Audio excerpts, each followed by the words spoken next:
Hey guys, I want to share with you my super duper easy and oh so delicious vegetarian lasagna recipe. You've got to make this. So to a large saucepan or even a stock pot, add some olive oil. To the olive oil, you're going to add roughly 1 medium onion. I used 1 medium-sized onion. You can use more or less depending on your personal taste. I like them chopped to that size. So start sauteing those for a little while, and while you're doing that, making them translucent, go ahead and slice up 2 zucchini. If you hate zucchini, that's okay. Just use something different.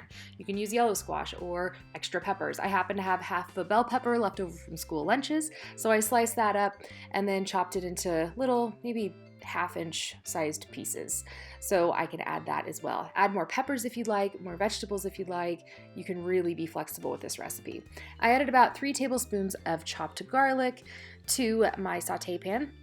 And then to that, I'm adding both my zucchini and my bell peppers. Because those are going to take just a little bit longer to cook, I'm going to give those a head start while I then go and chop up the mushrooms. So I personally love mushrooms. My kids hate them, so I left them kind of in bigger pieces so that I could pull them out for my kiddos.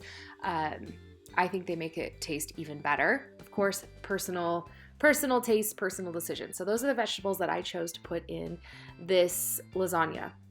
Again, artichoke hearts, if you want to add olives, really anything. I mean, anything that cooks down well is perfect for this recipe. So continue to cook those down, get a lot of the water out of them and get them nice and soft.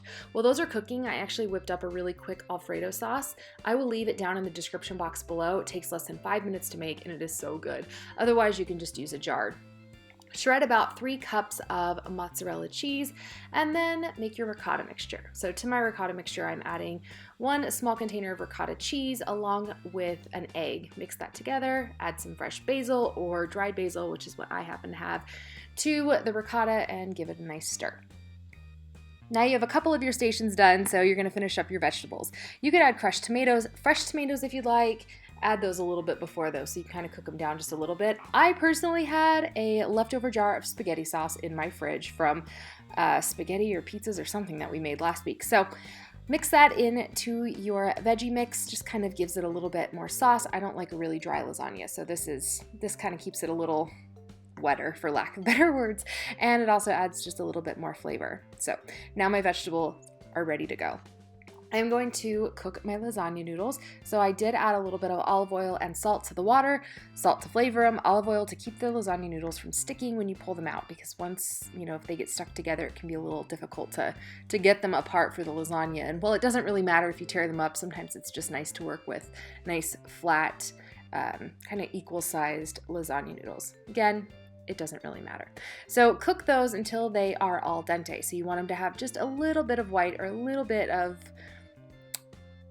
not crunch, but a little roughness on the inside. Once you get all your different components together, you are ready to start layering your lasagna. So spray your 9x13 dish. I like to lay noodles down directly. If you spray it or if you oil it or grease it, then you're not going to need to put that sauce layer on the bottom, and it actually comes out so much easier. It keeps your lasagna together a lot better if you don't have your sauce layer first. So I did noodles, vegetables, cheese, and then sprinkled a little more sauce on it just because I had it and I didn't want to throw it away. More noodles. It's easier to wipe the ricotta or spread the ricotta on when you have the noodles flat like that. So I add the ricotta, some of the Alfredo sauce, mozzarella cheese. I mean, doesn't get any better than that. So I layer on some more lasagna noodles, some more of the veggies so that, they're on nice and evenly, and it's that way you can kind of keep things nice and flat and normal and every piece is closest to the same. And then put on more noodles and just repeat your layers. So again, the ricotta, the Alfredo, and the mozzarella cheese. Now, just like a side tip, if you just want a delicious filled pasta, like stuffed shells, add some spinach to your ricotta mixture and you're good to go. So that's your ricotta and your Alfredo sauce. I can show you a recipe video on that if you'd like, but it makes it really simple just to kind of follow these same recipes. So add more cheese to the top and pop it in the oven. You want to cook this at about 350 degrees. Something I like to do, and you can tell that I've used this many times for this exact thing, is put a cookie sheet underneath just so that you don't have any drippings that fall onto the bottom of your oven. You know it's ready when it starts to get nice golden brown and a little bit bubbly, as you can see here.